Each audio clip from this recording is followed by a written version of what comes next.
हजारों साल पहले, जब दुनिया के ज्यादातर हिस्सों में इंसान अभी भी शिकार कर रहा था, तब एक ऐसी सभ्यता जन्म ले रही थी जिसने पहली बार शहर बसाए, लिखना सीखा और इंसान को सभ्य बनाया। यह थी सुमेरियन सभ्यता। लेकिन बिना किसी आधुनिक तकनीक के आखिर इन लोगों ने इतनी उन्नत व्यवस्था कैसे बनाई?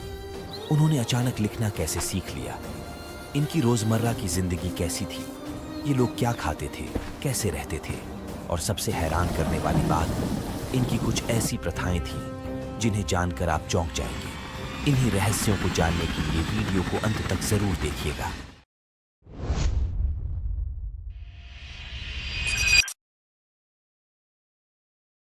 कहानी की शुरुआत होती है साल 1922 से। ये वो दौर था जब दुनिया की इतिहास की किताबों में एक ही बात लिखी थी, इंसानी सभ्यता की शुरुआत मिस्र से हुई थी। स्कूलों में बच्चों को यही पढ़ाया जाता था कि फराओ और पिरामिड ही वो पहली निशानी है जब इंसान ने जंगली होना छोड़कर सभ्य होना सीखा। लेकिन एक अंग्रेज आर्कियोलॉजिस्ट थे, सर लियोनार्ड वूली। उनके मन में एक सवाल था जो उन्हें रातों को सोने नहीं देता था। बाइबल और तौरात की पुरानी किताबों में एक जगह का नाम बार बार आता था, ऊर। कहा जाता था कि यहीं पैगंबर इब्राहिम पैदा हुए थे। दुनिया के बड़े बड़े विद्वान इसे सिर्फ एक मिथक मानते थे, लेकिन वूली नहीं माने। वे अपनी एक छोटी सी टीम लेकर आज के इराक के दक्षिणी रेगिस्तान में पहुंच गए। चारों तरफ सिर्फ रेत थी। वहां जमीन पर एक बड़ा सा टीला खड़ा था जिसे स्थानीय अरब लोग तेल अल मुकय्यर कहते थे, यानी तार वाला टीला। वूली ने खुदाई शुरू की। दिन बीते, हफ्ते बीते, महीने बीते। गर्मी में तापमान 50 डिग्री छू रहा था। मजदूर बीमार पड़ रहे थे। पैसा खत्म हो रहा था। लंदन से उनके बॉस ने चिट्ठी भेजी, वापस आ जाओ, यहां कुछ नहीं मिलेगा। लेकिन वूली ने हार नहीं मानी। और फिर एक दिन उनकी कुदाल एक सख्त चीज से टकराई। वहां रेत के नीचे एक विशाल पत्थर का ढांचा खड़ा था, सीढ़ीदार, 3 मंजिला, आसमान को छूता हुआ। यह कोई आम इमारत नहीं थी, यह एक जिगुरत था। वूली समझ चुके थे कि उन्हें कुछ बहुत बड़ा मिला है, लेकिन असली धमाका तो अभी बाकी था। साल 1927 में उनकी टीम ने शहर के बाहर एक जगह खोदी। उन्होंने इसका नाम रखा द रॉयल सिमेट्री ऑफ ऊर। वहां उन्हें सैकड़ों से ज्यादा कब्रें मिली और इन्हीं में से एक कब्र थी रानी पुआबी की। रानी का कंकाल एक पत्थर के बिस्तर पर लेटा था। उसका शरीर पूरी तरह सोने के गहनों से ढका हुआ था। लेकिन रानी अकेली नहीं थी। उसके आसपास 70 और कंकाल पड़े थे। नौकर, सैनिक, संगीतकार, सब एक कतार में मरे हुए लेटे थे। वूली ने अपनी डायरी में उस रात लिखा, जो सभ्यता मिस्र से भी पुरानी थी, जिसने दुनिया को पहली बार लिखना, पहिया और कानून, वो यहां इस रेत के नीचे 5000 सालों से चुपचाप सो रही थी और किसी को पता भी नहीं था। यह शहर था ऊर, और इस शहर को बसाने वाले लोग थे सुमेरियन। इस खोज ने उजागर की थी दुनिया की सबसे पुरानी सभ्यता, सुमेरियन सभ्यता।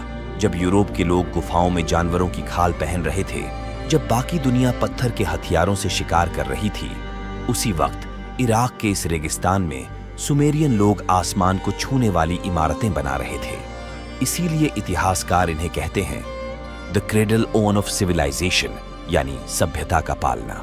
लेकिन दोस्तों, जैसे जैसे वूली और उनकी टीम इस शहर की गहराई में उतरती गई, वैसे वैसे उनके सामने सवालों का एक पहाड़ खड़ा होता गया। उन्हें तारों के नक्शे मिले, इतने सटीक कि आज के खगोल शास्त्री भी हैरान रह गए। उन्हें ऐसी नहरों के निशान मिले जो सैकड़ों किलोमीटर तक फैली थीं और खेतों तक पानी पहुंचाती थीं। और सबसे हैरान करने वाली बात, यह सब कुछ आज से 5000 साल पहले बना था। आखिर ये सुमेरियन लोग कौन थे? यह रेगिस्तान जहां कुछ भी नहीं उगता, जहां दिन में आग बरसती है और रात में हड्डियां जमा देने वाली ठंड पड़ती है, ये लोग यहां पहुंचे कैसे? और सबसे बड़ी बात, ये लोग आए कहां से थे? दोस्तों, इस सवाल का जवाब ढूंढने के लिए हमें थोड़ा और पीछे जाना होगा।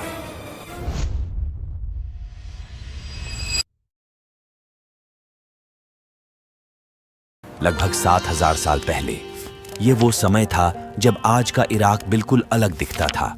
यहाँ रेगिस्तान नहीं था, बल्कि 2 विशाल नदियां बहती थीं, दजला और फरात।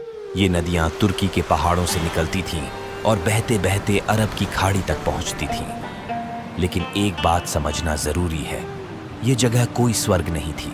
यह दलदल से भरी हुई जमीन थी, मच्छरों से भरी और बार बार आने वाली बाढ़ से डूबी हुई। कोई समझदार इंसान यहाँ बसना नहीं चाहता था, लेकिन फिर भी कुछ लोग आए। और सबसे बड़ा सवाल यही है, वे आए कहाँ से? कुछ इतिहासकार मानते हैं कि वे ईरान के जाग्रोस पहाड़ों से उतरे थे, जहाँ ठंड और भूख ने उन्हें नई जमीन खोजने पर मजबूर कर दिया। जबकि कुछ कहते हैं वे और भी दूर से आए थे, शायद मध्य एशिया से। लेकिन सबसे हैरान करने वाली बात यह है, खुद सुमेरियन लोग अपने बारे में क्या कहते थे। उनकी मिट्टी की टिकियों पर लिखा मिला है, हम काले सिर वाले लोग हैं, हम समुद्र से निकल कर आए थे, हमारा देवता एंकी हमें यहां लाया था। यह कहानी चौंकाने वाली है। और इसके बाद एक और रहस्य आता है जो वैज्ञानिकों को आज भी हैरान करता है। वो रहस्य है उनकी भाषा।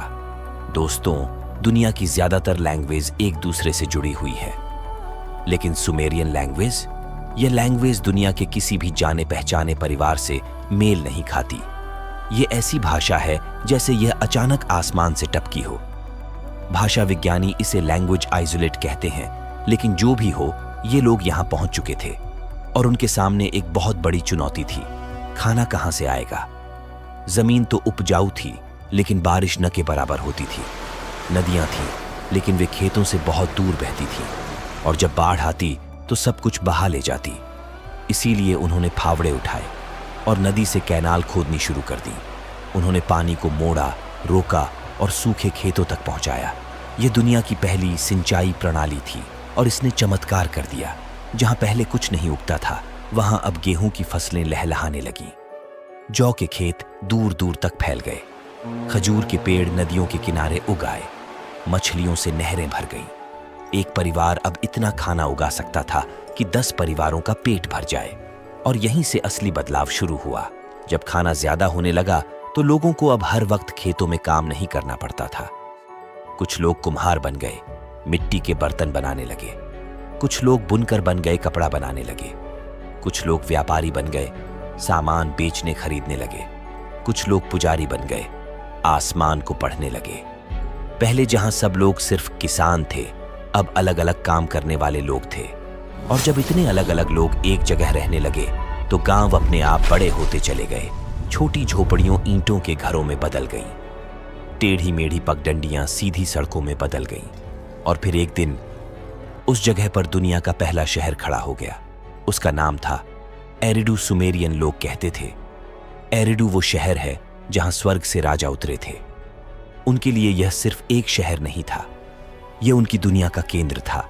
ये वो जगह थी जहां इंसान ने पहली बार सभ्य होना सीखा था। लेकिन एरिडू तो सिर्फ शुरुआत थी। इसके बाद एक शहर उगते चले गए। और अब एक नई समस्या सामने आ खड़ी हुई। जब एक गांव में 100 लोग रहते थे तो सब एक दूसरे को जानते थे। झगड़े आपस में निपट जाते थे। कौन क्या करेगा, यह सब अपने आप तय हो जाता था। लेकिन जब एक शहर में हजारों लोग रहने लगे, जब अजनबी लोग एक दूसरे के पड़ोसी बन गए, तो अब इन हजारों लोगों को कौन संभालेगा? कौन तय करेगा कि किसका हक क्या है? एरिडू तो सिर्फ शुरुआत थी, क्योंकि एरिडू के बाद सुमेरियन की उस उपजाऊ जमीन पर एक के बाद एक शहर उगते चले गए। हर शहर पहले से बड़ा, और इन सब में सबसे पहला और सबसे बड़ा नाम था उरुक। यह था उरुक शहर की दृश्य। यह दुनिया का पहला महानगर था। उरुक की दीवारें 9 किलोमीटर लंबी थीं और इतनी मोटी थीं कि उनके ऊपर से 2 रथ एक साथ दौड़ सकते थे। ये दीवारें राजा गिलगमेश ने बनवाई थीं। शहर के बीचों बीच खड़ा था देवता अनु का विशाल मंदिर। यह मंदिर उस जमाने की सबसे ऊंची इमारत थी। जब कोई व्यापारी या यात्री दूर से उरुक की तरफ आता तो सबसे पहले उसे यही मंदिर दिखाई देता। लेकिन उरुक अकेला नहीं था। उसके आसपास एक के बाद एक शहर खड़े होते जा रहे थे। इसमें थे एक ऊर चांद के देवता नन्ना का शहर। यहाँ की सबसे खास बात थी इसका विशाल जिगुरत, एक 3 मंजिला सीढ़ीदार पिरामिड जो आज भी इराक के रेगिस्तान में खड़ा है। ऊर की गलियां इतनी अच्छी तरह से बसी थीं कि हर घर के नीचे पानी की नालियां बनी होती थीं। दुनिया की पहली ड्रेनेज सिस्टम यहीं बनी थी। और इसी ऊर में रानी पुआबी की वो कब्र मिली थी जिसकी हमने पहले बात की। और दूसरी शहर थी निप्पुर सुमेर की धर्म की राजधानी। ये वो जगह थी जहां हर शहर का राजा अपने राज्याभिषेक के लिए आता था। माना जाता था कि जब तक निप्पुर का मुख्य पुजारी आपके सिर पर हाथ नहीं रखता, तब तक आप सच्चे राजा नहीं माने जाते थे। निप्पुर में देवता एनलिल का सबसे बड़ा मंदिर था और यहां हजारों मिट्टी की टिकियों का एक विशाल पुस्तकालय भी था। दुनिया की पहली लाइब्रेरी। निप्पुर के बगल में था सुमेर का एक और सुंदर शहर लगश, व्यापार और कारीगरी का शहर। यहां के सुनार पूरे मेसोपोटामिया में मशहूर थे।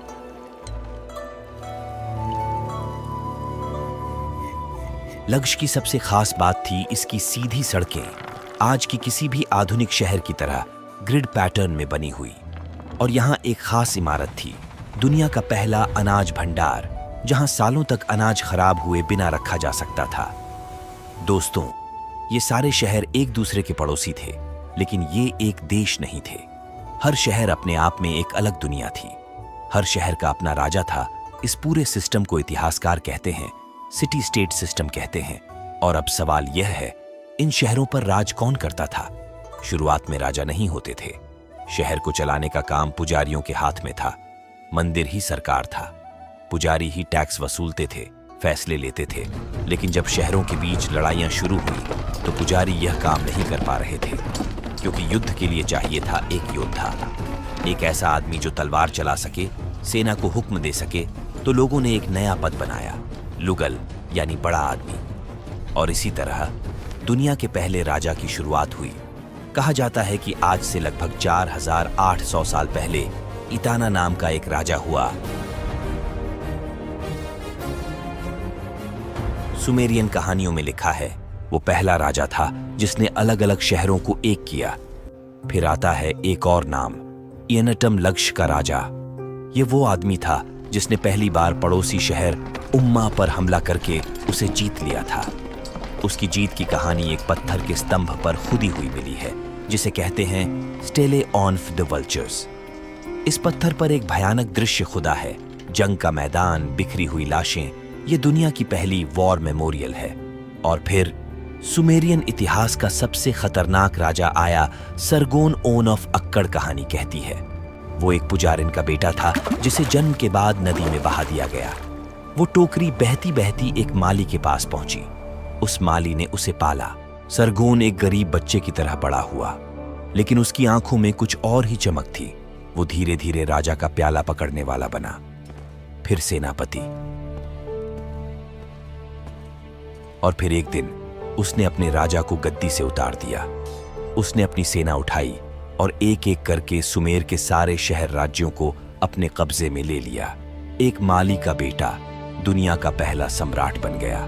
उसने पहली बार एक ऐसी चीज बनाई जिसे आज हम एम्पायर यानी साम्राज्य कहते हैं। उसकी सेना में 5400 सैनिक थे जो हर रोज उसके साथ खाना खाते थे। लेकिन दोस्तों, सिर्फ राजा और सेना से कोई सभ्यता नहीं चलती। इन शहरों में लाखों लोग रहते थे। उनके लिए खाना चाहिए था। तो सवाल यह है, बिना ट्रकों के, बिना हवाई जहाज के, बिना आधुनिक सड़कों के ये लोग इतना बड़ा व्यापार कैसे चलाते थे?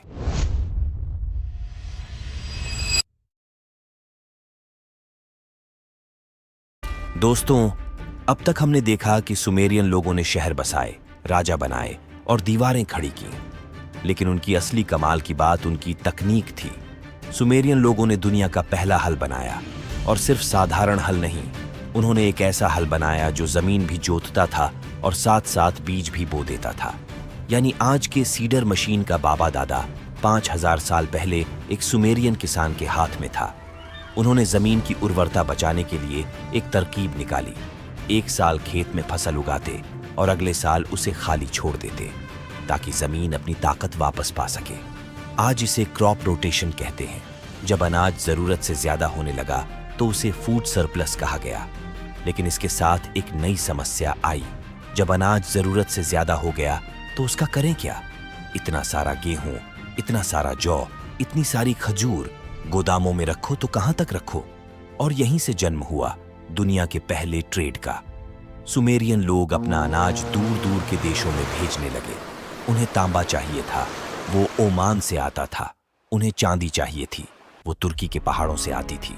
उन्हें देवदार की लकड़ी चाहिए थी, वो लेबनान के जंगलों से आती थी। उन्हें कीमती नीला पत्थर लापिस लाजुली चाहिए था। वो सुदूर अफगानिस्तान से आता था। लेकिन दोस्तों, सबसे दिलचस्प बात अब आती है।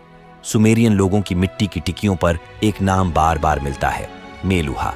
वे लिखते थे कि मेलुहा के काले जहाज उनके बंदरगाहों पर आते थे और उनके लिए हाथी दांत, मोर के पंख, सागौन की लकड़ी और कीमती पत्थर लेकर आते थे। सालों तक इतिहासकार सोचते रहे, ये मेलुहा आखिर है कहाँ? फिर जब हड़प्पा सभ्यता की खोज हुई तो सच सामने आया। मेलुहा कोई और नहीं बल्कि हमारा भारत था।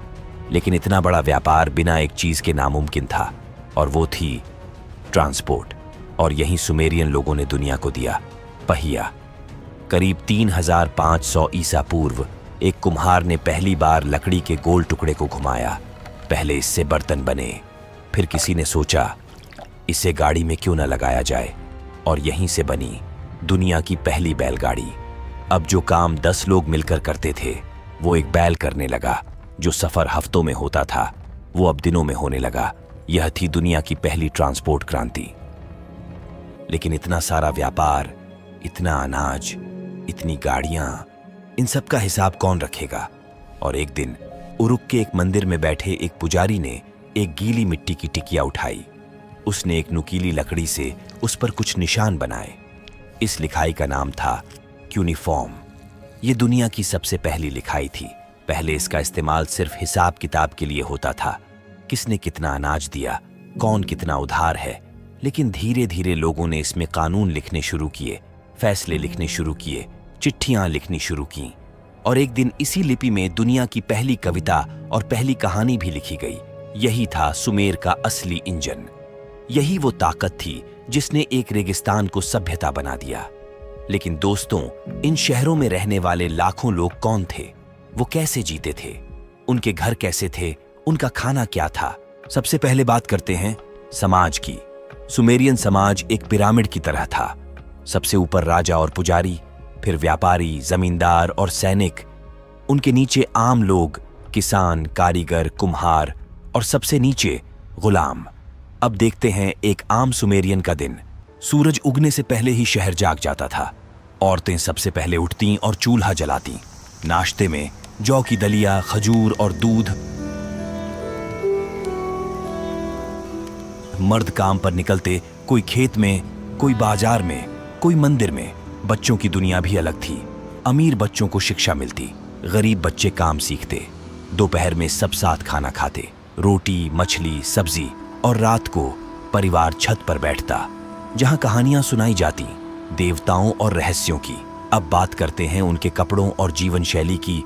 सुमेरियन लोग एक खास तरह का कपड़ा पहनते थे जिसका नाम था कॉनकेस। यह ऊन से बना होता था और उस पर भेड़ के फर जैसी परतें लटकती थीं। देखने में बिल्कुल अजीब लगता था, जैसे किसी ने भेड़ की खाल लपेट रखी हो। मर्द दाढ़ी रखते थे, लेकिन एक खास तरीके से, घूंघराली, तेल लगी हुई और नीचे से चौकोर कटी हुई। ऊर के राजा के एक मूर्ति में आप यह दाढ़ी आज भी देख सकते हैं। लेकिन इस पूरी कहानी में सबसे रोचक हिस्सा है सुमेर की औरतें। दोस्तों, आप जानकर हैरान रह जाएंगे। आज से 5000 साल पहले, जब दुनिया के बाकी हिस्सों में औरतों को सिर्फ घर की चीज समझा जाता था, सुमेर की औरतें जमीन खरीद सकती थीं। वे खुद का व्यापार चला सकती थीं। और सजने संवरने का शौक, वो तो उनमें भी हम लोगों जैसा था। ऊर शहर की रानी पुआबी की कब्र से जो गहने मिले, वो आज भी दुनिया भर के म्यूजियम्स में रखे हैं। उसके सिर पर सोने के पत्तों से बना मुकुट था, गले में लापिस लाजुली के नीले मनके, कानों में सोने के झुमके जो आधे चांद के आकार के थे। आम औरतें भी मनके पहनती थीं, चूड़ियां पहनती थीं और बालों में फूल लगाती थीं। पुरातत्वविदों ने सुमेर के घरों से सैकड़ों छोटे छोटे शीशे ढूंढे हैं, पॉलिश किए हुए कांसे से बने। यानी 5000 साल पहले एक सुमेरियन औरत भी सुबह उठकर अपना चेहरा देखती थी, अपने बाल संवारती थी और फिर अपने दिन की शुरुआत करती थी। अब बात करते हैं पढ़ाई और ज्ञान की। सुमेर में दुनिया के पहले स्कूल खुले। इन्हें कहा जाता था एदुब्बा, यानी टिकिया घर। यहाँ बच्चे सुबह से शाम तक बैठकर अक्षर लिखना सीखते। टीचर बहुत सख्त होते। अगर बच्चा गलती करता तो डंडे से पिटाई होती। स्कूल में बच्चे लिखाई के साथ साथ गणित, खगोल विज्ञान, संगीत और कानून भी सीखते, और एक बच्चा जब बड़ा होकर स्क्राइब यानी पढ़ा लिखा आदमी बन जाता तो उसे समाज में बहुत इज्जत मिलती। लेकिन सुमेर सिर्फ काम और पढ़ाई का समाज नहीं था। ये लोग जीना भी जानते थे। उनके त्योहार बहुत बड़े होते थे। साल का सबसे बड़ा त्योहार था अकितू, नए साल का त्योहार। यह 12 दिनों तक चलता था। पूरा शहर सजता। और इन त्योहारों में सबसे खास चीज क्या होती? संगीत और बियर। जी हाँ दोस्तों, दुनिया की पहली बियर सुमेर में बनी थी। उनकी एक देवी थी, निनकासी, जो बियर की देवी थी। और उसके लिए जो भजन लिखा गया वो असल में बियर बनाने की रेसिपी थी। यानी उनका सबसे पवित्र गीत एक शराब बनाने का तरीका था। वे बियर को सीधे नहीं पीते थे। एक बड़े बर्तन के चारों तरफ बैठते और लंबी नलियों से पीते थे, क्योंकि उसमें जौ के दाने तैरते रहते थे। ऊर की कब्रों से ये नलियां आज भी मिली हैं, कुछ चांदी की, कुछ सोने की। लेकिन दोस्तों, इन सब बातों के पीछे एक और दुनिया छुपी थी। एक ऐसी दुनिया जहां इन्हीं लोगों ने पत्थर और मिट्टी से ऐसे चमत्कार खड़े किए जिन्हें देखकर आज के इंजीनियर भी सिर पकड़ लेते हैं। वो कैसे हुआ कि बिना किसी कैलकुलेटर के, बिना किसी दूरबीन के, बिना किसी मशीन के, एक रेगिस्तान में बैठे ये लोग दुनिया के सबसे बड़े वैज्ञानिक और कलाकार बन गए।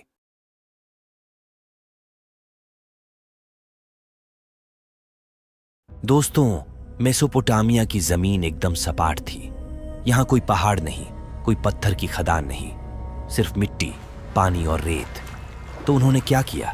उन्होंने मिट्टी को ही पत्थर बना दिया। सुमेरियन लोगों ने दुनिया की पहली पकी हुई ईंट बनाई। वे मिट्टी को सांचे में डालते, धूप में सुखाते और फिर उसे भट्टी में पकाते। ऊर शहर की खुदाई में आज भी ये ईंटें मिलती हैं, और इन्हीं ईंटों से उन्होंने वो चीज बनाई जो आज भी दुनिया का अजूबा है, जिगुरत। जिगुरत क्या था? यह एक सीढ़ीदार पिरामिड था, लेकिन मिस्र के पिरामिड से बिल्कुल अलग। मिस्र के पिरामिड कब्रें थीं, अंदर से खोखली, लेकिन जिगुरत कब्र नहीं था।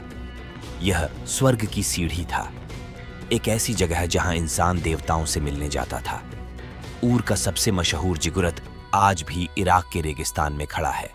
इसकी नींव 64 मीटर लंबी और 46 मीटर चौड़ी है। इसमें 3 मंजिलें थीं और सबसे ऊपर चांद के देवता नन्ना का छोटा सा मंदिर था। और सिर्फ जिगुरत ही नहीं, उन्होंने पकी ईंट और तारकोल को मिलाकर एक ऐसा वाटरप्रूफ मसाला बनाया जिससे उन्होंने बंदरगाह, नहरें और पानी के टैंक बनाए। ये तारकोल आज भी ऊर के जिगुरत की दीवारों पर चिपका हुआ है, 4000 साल बाद भी। अब बात करते हैं सुमेरियन साइंस की। दोस्तों, 1 घंटे में 60 मिनट और 1 मिनट में 60 सेकंड क्यों होते हैं? जवाब है सुमेरियन। जहां बाकी दुनिया 10 उंगलियों से गिनती करती थी, वहीं सुमेरियन लोगों ने 60 के आधार पर सिस्टम बनाया, जिसे कहते हैं सेक्साजेसिमल सिस्टम।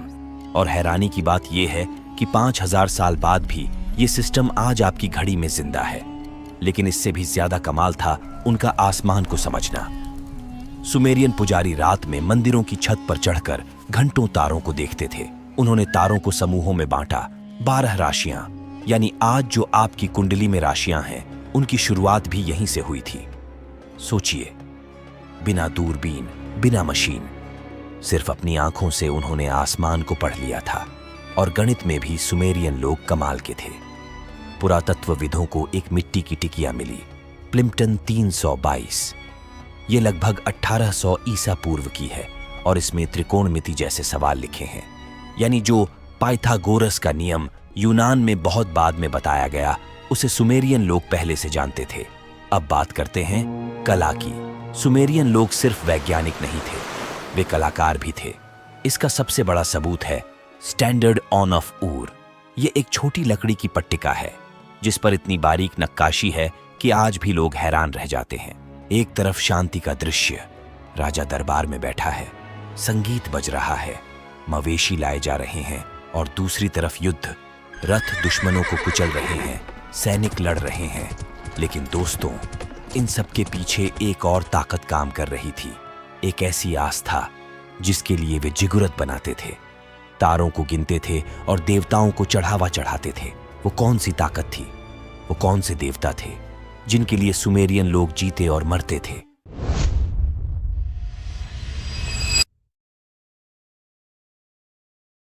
दोस्तों, सुमेर के लोगों के लिए यह दुनिया साधारण नहीं थी। उनके लिए हर पेड़, हर नदी हर हवा का झोंका किसी न किसी देवता का काम था। वे मानते थे कि उनके ऊपर हजारों देवता हैं और हर शहर का अपना एक मुख्य देवता होता था। उरुक का था अनु, जो आसमान का देवता माना जाता था। निप्पुर का था एनलिल, जो हवा और तूफानों का स्वामी था। ऊर का था नन्ना, जिसे चांद का देवता माना जाता था। लेकिन दोस्तों, यह सभ्यता जो इतनी महान थी, जिसने दुनिया को इतना कुछ दिया, आखिर इसका अंत कैसे हुआ?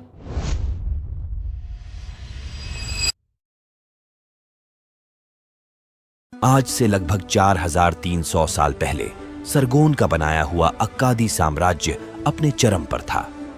फरात और टाइग्रिस के किनारे बसे शहर उरुक, उर, लक्ष, अक्काद सोने से चमक रहे थे। ऐसा लगता था कि यह सभ्यता हमेशा रहेगी। लेकिन इतिहास का एक बहुत बड़ा सच है दोस्तों, कोई भी सभ्यता हमेशा नहीं रहती, चाहे वो कितनी भी ताकतवर क्यों ना हो। सरगोन की मौत के बाद उसका एम्पायर उसके बेटों और पोतों के हाथों में आया। उसके पोते नरम सिन के दौर में अक्कादी साम्राज्य अपनी सबसे बड़ी ऊंचाई पर पहुंचा। उसने खुद को चारों दिशाओं का राजा कहलवाया।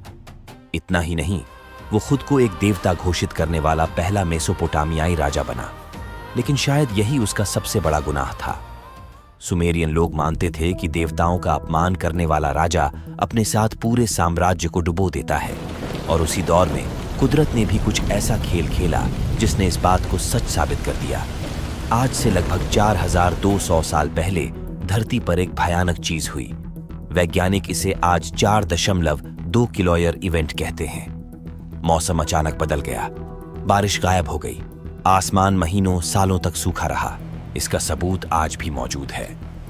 वैज्ञानिकों ने उस दौर की मिट्टी की परतों की जांच की, समुद्र की तलहटी से लिए गए नमूनों को परखा और पुराने पेड़ों के तनों के अंदर के छल्ले गिने। हर जगह से एक ही जवाब मिला। आज से 4200 साल पहले लगभग 300 साल तक यह इलाका भयानक सूखे की चपेट में रहा। जब अनाज खत्म हुआ तो शहरों में अफरा तफरी मच गई। भूख से मरते बच्चे, सूखे खेतों के पास बैठी रोती हुई माहें, खाली मंदिर, बंद बाजार। जो शहर कभी जिंदगी से धड़कते थे वो अब कब्रिस्तान बनते जा रहे थे। जब कोई सभ्यता अंदर से कमजोर हो जाती है तो बाहर के भेड़िए उसे नोचने आ ही जाते हैं। पहाड़ों से उतरकर एक खूंखार जाति आई गुती लोग। यह असभ्य जंगली कबीले थे जिन्हें अक्कादी लोग पहाड़ों के सांप कहते थे। उन्होंने अक्कादी साम्राज्य पर एक के बाद एक हमले किए। कमजोर शहर एक एक करके उनके सामने झुकते गए।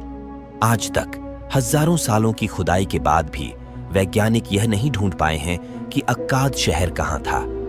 वो शहर जहां कभी 5400 सैनिक एक साथ खाना खाते थे, आज मिट्टी में इतना गहरा दफन है कि उसकी कोई निशानी नहीं बची। धीरे धीरे सुमेरियन भाषा बोलने वाले लोग कम होते गए। उनकी जगह नई जातियां बेबीलोनी, असीरियाई आती गईं। सुमेरियन जुबान सिर्फ मंदिरों में, पंडितों की किताबों में बच गई, जैसे आज संस्कृत बची है। और फिर एक दिन आखिरी सुमेरियन भी मर गया।